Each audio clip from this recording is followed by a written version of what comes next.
Honteux, la prestation du Real Madrid ce soir face au LOSC au stade Pierre-Mauroy est totalement insuffisante et accablante. Le Real Madrid a chuté au stade Pierre-Mauroy face à une très belle équipe du LOSC, 1-0 et c'était amplement mérité pour les Lulas tant le Real Madrid n'a rien produit. Le Real Madrid n'a rien su faire et ça commence à faire beaucoup cette saison, beaucoup de matchs où l'animation est insuffisante, le contenu n'est pas bon et ce match-là est à l'image de ce début de saison. Salut tout le monde, c'est Ous, on se retrouve pour une nouvelle vidéo. J'espère que vous allez bien. Moi, ça va moyen. Je suis très énervé après ce match du Real Madrid en Ligue des Champions face au LOSC. Une défaite, mais c'est pas que la défaite, c'est le contenu du match. Le contenu du match était totalement insuffisant. Aucune animation, aucune défense, aucune attaque. Les attaquants étaient esselés. Le milieu de terrain, Ancelotti, mais 4 milieux de terrain. 4 milieux de terrain et tu as zéro contrôle. Tu n'as pas le contrôle du ballon alors que tu as 4 milieux de terrain. Camavinga, Tchouaméni, Valverde, Jude Bellingham, tous ces milieux de terrain pour à la fin ne même pas avoir le contrôle de la balle, ne même pas maîtriser ton match. Tu te fais balader par le LOSC de Genesio. Ancelotti aujourd'hui nous a sorti une prestation accablante. La composition d'équipe pour entrer dans le vif du sujet, on a eu Endrick en surprise à la place de Rodrigo. D'ailleurs, Rodrigo n'a pas rentré dans le match, il me semble. C'est assez spécial. Je ne sais pas s'il s'est blessé, je ne sais pas si il a fait un mauvais entraînement ou il y a quelque chose qui ne va pas. Mais en tout cas, Endrick était titulaire et c'était le retour de Camavinga. Camavinga, c'est l'une des lueurs de cette équipe. Il a réalisé pour moi un bon match. Il a été très seul au milieu de terrain, très seul quand il montait le ballon et qu'en attaque, il n'y avait plus personne. Endrick n'a pas réalisé le meilleur match de sa carrière. Il a réussi à avoir quelques ballons. Il a eu cette action un peu frisson où il a pris le ballon. Il s'est échappé, il a créé une percée et qu'il a failli marquer un but. D'ailleurs, je ne comprends encore pas comment ça se fait qu'il n'a pas marqué ce but.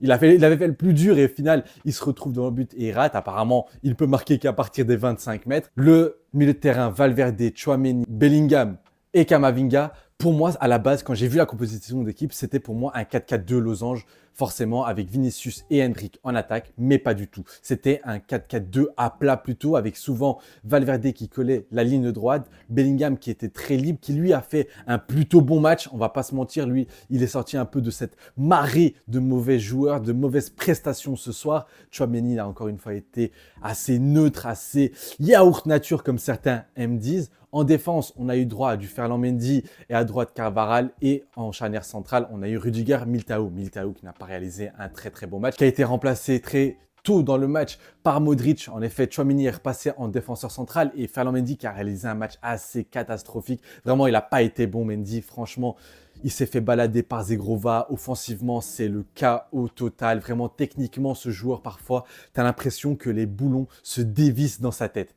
Zegrova qui a réalisé, lui, un très, très bon match. D'ailleurs, on va faire un gros shout-out à cette équipe de Lille qui a réalisé un très, très bon match avec les supporters à un stade à guichet fermé, à un stade totalement rempli. Les supporters ont poussé cette équipe lilloise. Cette équipe lilloise n'a pas volé sa victoire. Et franchement, 1-0 pour Lille, c'est vraiment bien payé pour le Real Madrid car en effet, cette équipe lilloise aurait pu marquer plusieurs autres buts tant ils ont fait du mal à cette équipe du Real Madrid. Cette équipe lilloise a joué son jeu. Cette équipe n'a pas placé le bus, n'a pas joué en bloc bas. Ils ont joué le jeu. Ils ont souvent été très haut sur le terrain. Ils ont pressé. Ils ont été solidaires. Une défense très, très solide, vraiment qui m'a impressionné. Un Thiago Santos qui a été en tant que latéral droit très, très impressionnant. Zegrova qui, je l'avais dit dans l'avant-match, qu'il avait des capacités très spéciales, qu'il était capable de pouvoir changer des doubles changements de rythme, qu'il était capable de perforer ses défenses. Et ce fut le cas.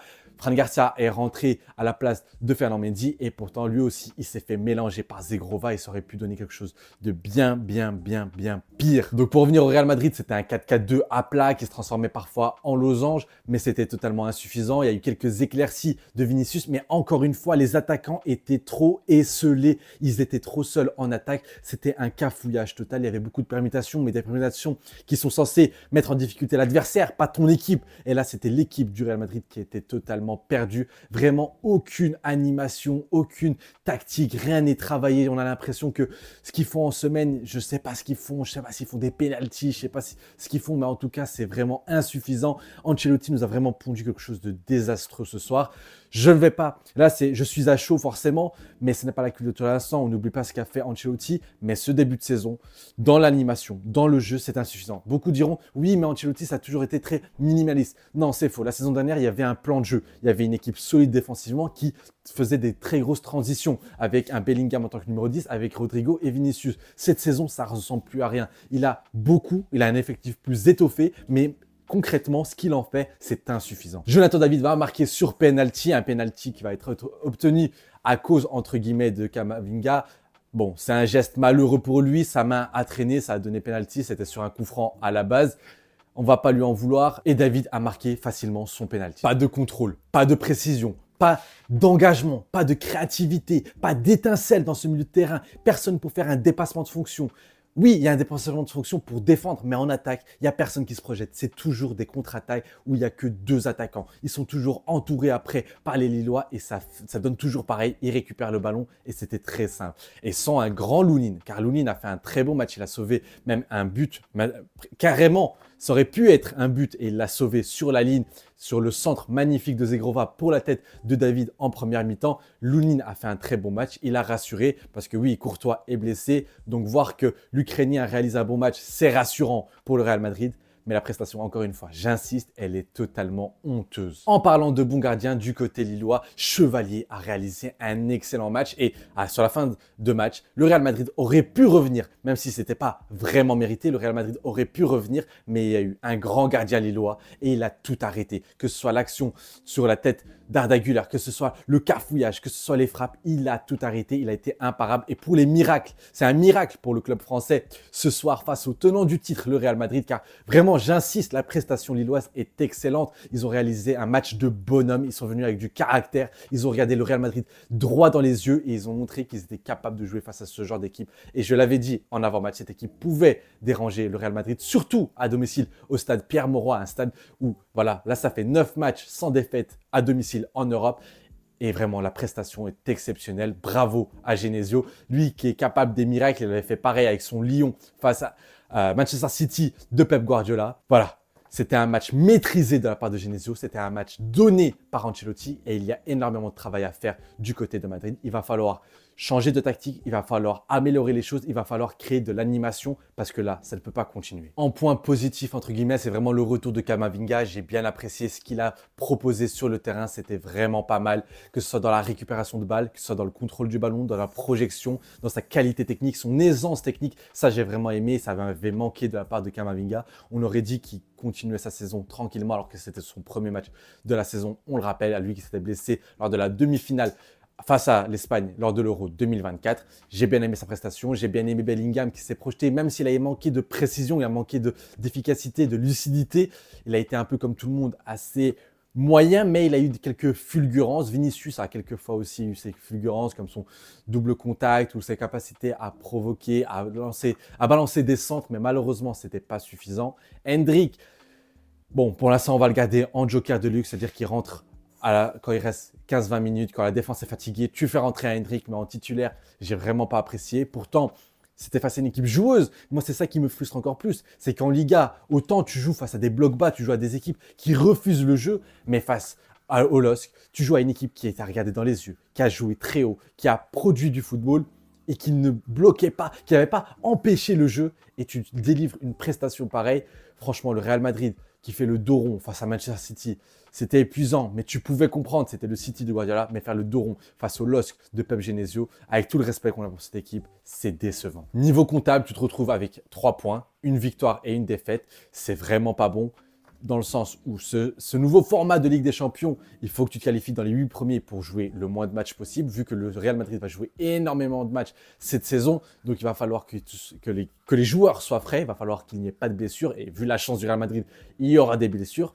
Donc là, si tu finis pas dans les 8 premiers, tu risques... Déjà, pour ton statut, ça fait mal, ça fait une égratignure. Tu ne finis pas dans les 8 premiers, tu ne te qualifies pas directement. C'est ça concrètement. Tu ne te qualifies pas directement pour les huitièmes de finale. Tu dois passer par un tour de barrage. Et ça, pour un club comme le Real Madrid, c'est pas acceptable. Mais en plus, tu vas devoir jouer 2 matchs supplémentaires. La prestation m'a fatigué. C'était vraiment une prestation de tocard, comme dirait le cerf Stan.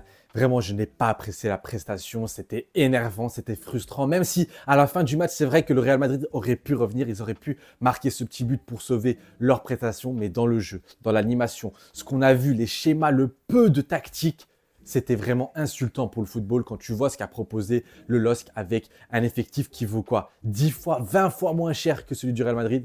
Non, j'attends beaucoup plus du Real Madrid. Les supporters attendent beaucoup plus du Real Madrid. Et Ancelotti va devoir nous montrer qu'il est capable d'inverser la tendance. Voilà la fin de ce débrief. Un débrief, voilà, très à chaud, où je me suis beaucoup énervé, je me suis enflammé. Mais forcément, ce match m'a frustré encore une fois. C'était honteux pour moi de voir cette équipe jouer de cette manière.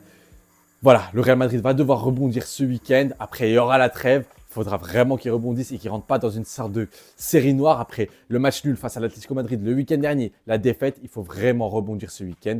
Le LOSC, on va suivre ça de très près, mais en tout cas, ils m'ont impressionné. Vraiment, dédicace à eux, c'était vraiment impressionnant. Si tu as aimé le débrief, n'hésite pas à le liker, c'est super important. Ça va nous soutenir pour ce moment entre guillemets de crise du côté du Real Madrid. Mettre en commentaire ce que tu as pensé de ce match. Vraiment, si toi aussi tu as trouvé que ce match était totalement honteux. Et t'abonner si ce n'est pas déjà fait. Mettre la cloche de notification pour ne pas rater les prochains débriefs, les prochaines vidéos, les analyses, les débriefs, les avant-matchs. Bref, je compte sur toi, que ce soit pour le Real Madrid, le Barça et le championnat européen. Je compte sur toi. C'était Ous et un avis noyé dans la mer.